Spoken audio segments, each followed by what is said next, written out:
So আপনারা যারা এখনও পর্যন্ত কাজী নজরুল ইসলামের সমাধিতে আসেননি, আমি বলবো আপনারা খুব সহজেই কাজী নজরুল ইসলামের সমাধিতে আসতে পারবেন।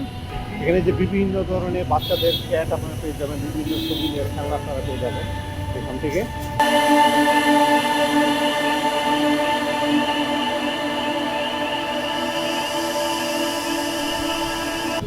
আরেকটা ইনফরমেশন আপনাদের আমি দিয়ে রাখি, সেটা হচ্ছে শুক্রবার এবং শনিবার এই জাতীয় কবির সমাধিটা বন্ধ থাকে।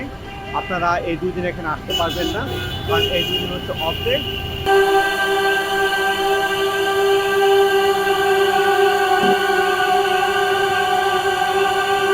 বিভিন্ন ধরনের বুক, বাংলাদেশি রাইটারদের বুক, বিদেশি রাইটারদের বুক আপনারা এখান থেকে কিনতে পারবেন। হ্যাঁ, বিভিন্ন বিভিন্ন দেশের বুক এখানে সেল হয়।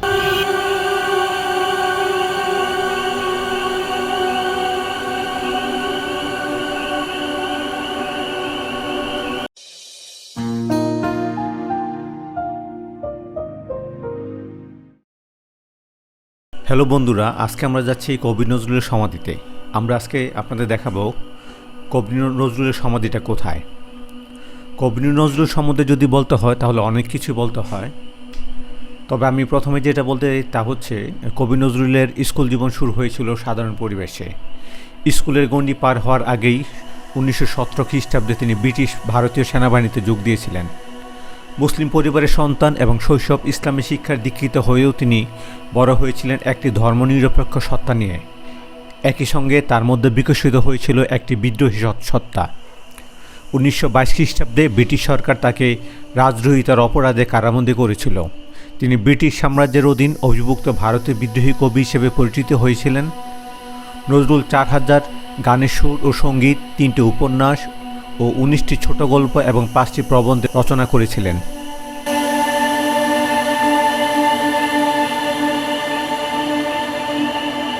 কবি নজরুল সুগঠিত দেহ, অপরিমেয় স্বাস্থ্য, প্রাণকোলা হাসির জন্য বিখ্যাত ছিলেন।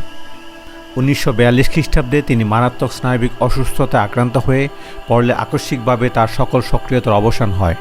ফলে 1976 খ্রিস্টাব্দের মৃত্যু অবধি সুদীর্ঘ 34 বছর তাকে সাহিত্যকর্ম থেকে সম্পূর্ণ বিচ্ছিন্ন থাকতে হয়।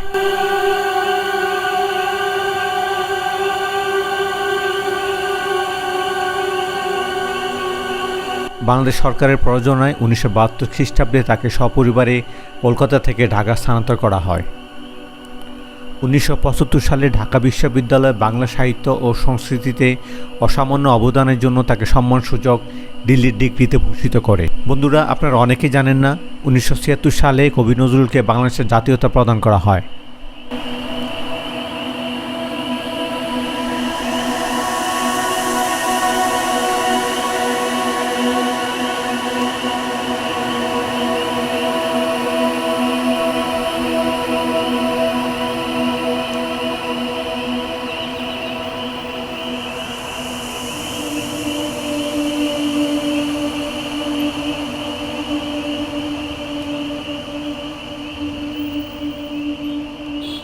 হ্যালো ফ্রেন্ডস, আমরা আজকে যাচ্ছি কবি নজরুল ইসলামের সমাধিতে। আপনারা যারা এখন পর্যন্ত কবি নজরুলের সমাধি দেখেননি, আমরা চেষ্টা করব আপনাদেরকে কবি নজরুলের সমাধি দেখানোর জন্য। আপনারা আমাদের পুরো ভিডিওটা দেখবেন, তাহলে আপনারা জেনে যাবেন যে কবি নজরুলের সমাধিটা কোথায়। শাহবাগে আজ করছে প্রচুর ক্রাউডে প্লাস জ্যাম, তো এর মধ্যে আমি চেষ্টা করব আপনাদের কবি নজরুলের সমাধিটা দেখানোর জন্য। এটা হচ্ছে জুলাই স্মৃতিসৌধ, এটা খুব সম্ভবত নতুন করা হয়েছে। তো শাহবাগ মোড়ে আসলেই প্রথমে আপনারা এই জুলাই স্মৃতিসৌধটা দেখতে পারবেন। এটা রিসেন্টলি করা হয়েছে, maybe I don't know, but আপনারা যারা কবি নজরুলের সমাধিতে যেতে চান প্রথমে শাহবাগে চলে আসবেন। আর শাহবাগ মোড়ের পাশেই হচ্ছে জাতীয় জাদুঘর, ন্যাশনাল জাতীয় জাদুঘর, যেটাকে আমরা জাতীয় জাদুঘর বলি। আমার সামনে আপনারা এখন দেখতে পাচ্ছেন, এটা হচ্ছে জাতীয় জাদুঘর। হ্যাঁ, জাতীয় জাদুঘর একদিন আমি চেষ্টা করবো আপনাদের জাতীয় জাদুঘর নিয়ে একটা ভিডিও পাবলিশ করানোর জন্য। সো আপনারা আমাদের সাথে থাকবেন ইনশাল্লাহ। ভিউয়ার্স, আপনারা যারা কবি নজরুলকে চিনেন, কবি নজরুলের কবিতা আপনারা যারা পড়েন, বা আমরা ছোটোবেলায় কবি নজরুলের অনেক কবিতা আমরা পড়েছি। কবি নজরুলের প্রচুর স্মৃতি বিজড়িত কবিতা আমরা সবাই মুখস্থ জানি। সো আমরা আজকে দেখার চেষ্টা করব কবি নজরুলের সমাধিটা কোথায়। ঢাকার মধ্যে এত সুন্দর জায়গায় কবি নজরুলের সমাধি আমাদের ঢাকা শহরে অনেকেই জানে না। এজন্য বাংলাদেশের অনেক মানুষই জানে না যে কবি নজরুলের সমাধিটা কোথায়। সো ফ্রেন্ডস, আমরা আপনাদের আজকে নিয়ে যাব কবি নজরুলের সমাধিতে। সো আপনারা আমাদের সাথে থাকবেন, আশা করি আমাদের ভিডিওটা শেষ পর্যন্ত দেখবেন। আর এটাই হচ্ছে ন্যাশনাল জাতীয় জাদুঘর। আপনারা জাতীয় জাদুঘরে এখনও যারা আসেননি তাদেরকে আমি বলবো জাতীয় জাদুঘরে একবার আসার জন্য। আপনারা আমার এই হাতের বাম পাশে যেটা দেখতেছেন, যে রাস্তাটা, এটা চলে গিয়েছে টিএসসিতে। হ্যাঁ, টিএসসিতে আপনারা এই হাতের বাম পাশে রাস্তা দিয়ে যেতে পারবেন। আর এই হাতের ডান পাশেই হচ্ছে জাতীয় জাদুঘর। হ্যাঁ, আপনারা যারা এখনো পর্যন্ত জাতীয় জাদুঘরে আসেননি, আমি বলবো যে আপনারা একবার হলে চেষ্টা করবেন জাতীয় জাদুঘরে আসার জন্য। আমরা ছোটোবেলায় প্রচুর কবিতা পড়েছি কবি নজরুল ইসলামের। কবি নজরুলের প্রচুর বিখ্যাত কবিতা আছে সারা পৃথিবীতে। আর কবি নজরুলের সমাধিতে যাওয়ার আগে আপনারা হাতের বাম পাশে পেয়ে যাবেন প্রচুর বইয়ের দোকান। এখানে বিভিন্ন ধরনের বই আপনারা পেয়ে যাবেন। এখানে ইংরেজি বই পেয়ে যাবেন, কবিতার বই পেয়ে যাবেন, বিভিন্ন ধরনের বিখ্যাত রাইটারদের বই আপনারা পেয়ে যাবেন। এখানে আপনারা প্রচুর বই পাবেন। হ্যাঁ, কবি নজরুলের সমাধিতে যাওয়ার আগে। তো এখান থেকে আপনারা ইচ্ছা করলে বইও নিতে পারেন। যারা বই প্রেমী আছেন, কবিতা প্রেমী আছেন, এখানে নট অনলি বাংলাদেশের রাইটারদের বই আপনারা পাবেন, এখানে ফরেনের বিভিন্ন ধরনের রাইটারদের বই আপনারা পেয়ে যাবেন। এখানে প্রচুর পরিমাণ বই সেল হয়। আপনারা যারা বই প্রেমী আছেন তারা এখান থেকে বই নিতে পারেন। আমরা যারা কবিতা পছন্দ করি বা আমরা যারা বিভিন্ন ধরনের পয়েট পছন্দ করি, আমরা সবাই কবি নজরুলকে চিনি। কবি নজরুলের সময়তে যাওয়ার আগে এখানে আপনারা প্রচুর বিভিন্ন ধরনের অ্যাক্সেসরিজ পেয়ে যাবেন, বিভিন্ন ধরনের ব্যাগ পেয়ে যাবেন। এখানে বিভিন্ন ধরনের প্রোডাক্ট তারা বিক্রি করে। আমার হাতের বামে যে রাস্তাটা আপনারা দেখতেছেন, এটাই হচ্ছে চারুকলাতে যাওয়ার রাস্তা। আর হাতের ডান পাশে, হ্যাঁ, ডান পাশে এটা হচ্ছে চারুকলা ইনস্টিটিউট।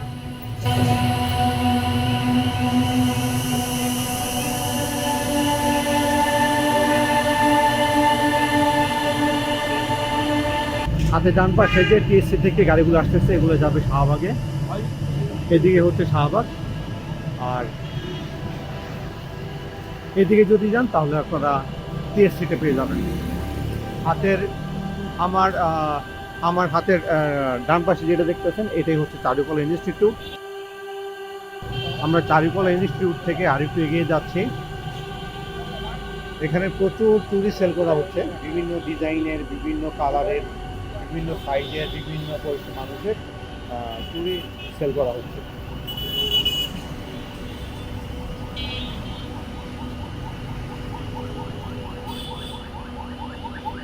ভিউয়ার্স, আমরা চারুকলা ইনস্টিটিউট ক্রস করতেছি। চারুকলা ইনস্টিটিউটের সামনে আপনারা পেয়ে যাবেন বিভিন্ন ধরনের বুক, বাংলাদেশি রাইটারদের বুক, বিদেশি রাইটারদের বুক আপনারা এখান থেকে কিনতে পারবেন। হ্যাঁ, বিভিন্ন দেশের বুক এখানে সেল হয়। এখানে যে বিভিন্ন ধরনের বাচ্চাদের ক্যাট আপনারা পেয়ে যাবেন, বিভিন্ন ছবির খেলনা আপনারা পেয়ে যাবেন এখান থেকে। আমার হাতের বাম পাশে যে রোডটা দেখতেছেন, চারুকলা ইনস্টিটিউট ক্রস করার পরেই আপনারা পেয়ে যাবেন কবি নজরুল ইসলামের সমাধি। এটাই হচ্ছে আমাদের সে বিখ্যাত কবি কাজী নজরুল ইসলামের সমাধি। যে সমাধি দেখানোর জন্য আমরা আজকে আপনাদেরকে নিয়ে এসেছি শাহবাগে। এই শাহবাগেই হচ্ছে আমাদের বিখ্যাত কবি কাজী নজরুল ইসলামের সমাধি। আপনারা যদি কাজী নজরুল ইসলামের সমাধি দেখতে চান তাহলে অবশ্যই আপনাদেরকে চলে আসতে হবে এই শাহবাগে। ভিউয়ার্স, এটাই হচ্ছে শাহবাগ থেকে টিএসসিতে যাওয়ার যে রোডটা, সেই রোডটা। আর রোড থেকে ঠিক পাশে আপনারা পেয়ে যাবেন জাতীয় কবি আমাদের কাজী নজরুল ইসলাম। এই যে আমার আঙ্গুলের ঠিক পিছনে দেখেন, এটাই হচ্ছে জাতীয় কবি কাজী নজরুল ইসলামের সমাধি।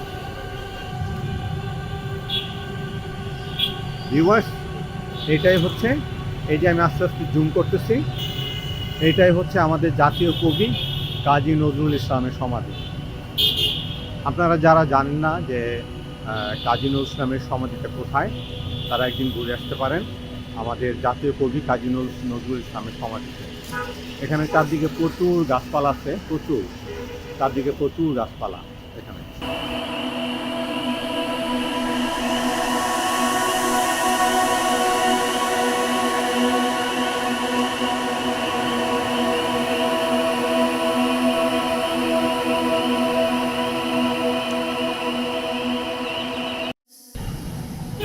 কাজী নজরুল ইসলাম ছিলেন আমাদের একজন জাতীয় কবি, যাকে আমরা জাতীয় কবি হিসেবে স্বীকৃতি দিয়েছি।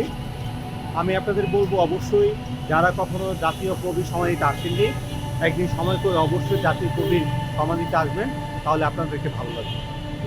আরেকটা ইনফরমেশন আপনাদের আমি দিয়ে রাখি, সেটা হচ্ছে শুক্রবার এবং শনিবার এই জাতীয় কবির সমাধিটা বন্ধ থাকে। আপনারা এই 2 দিন এখানে আসতে পারবেন না, কারণ এই 2 দিন হচ্ছে অফ ডে, প্লাস অন্যান্য সরকারি ছুটির যে দিনগুলো আছে সেই দিনগুলোতে এই জাতীয় কবির সমাধিটা অফ থাকে। সো আপনারা এই দিনগুলোতে আসবেন না, তাহলে ভিতরে ঢুকতে পারবেন না। ভিউয়ার্স, আপনারা যদি কাজী নজরুল ইসলামের সমাধিতে আসেন, তাহলে অবশ্যই মনে করে রবিবার থেকে বৃহস্পতিবারের মধ্যে আসবেন, তাহলে আপনারা কাজী নজরুল ইসলামের সমাধিটা অবশ্যই দেখতে পারবেন। কাজী নজরুল ইসলাম ছিলেন আমাদের দেশের একজন জাতীয় কবি, বিখ্যাত কবি। উনি শুধু আমাদের বাংলাদেশের কবি না, আপনারা অনেকেই জানেন না হয়তো বা, উনি কিন্তু আমাদের শুধু বাংলাদেশের কবি না, উনি সারা পৃথিবীব্যাপী, সারা পৃথিবীর বিভিন্ন দেশের লোকজন ওনাকে চিনেন।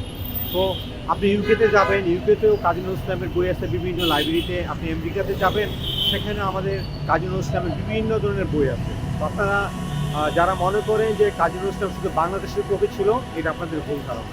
উনি হচ্ছে সারা পৃথিবীর মধ্যে একজন বিখ্যাত কবি। তো আপনারা যারা এখনো পর্যন্ত কাজী নজরুল ইসলামের সমাধিতে আসেননি, আমি বলবো আপনারা খুব সহজেই কাজী নজরুল ইসলামের সমাধিতে আসতে পারবেন। একেবারে সহজ রাস্তা, একেবারে ইজি রাস্তা।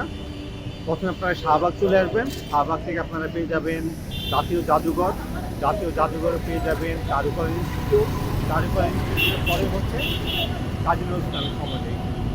আমার আঞ্চলিক পিছনে আপনারা যেটা দেখতেছেন, এটাই হচ্ছে কাজী নজরুল ইসলামের সমাধি।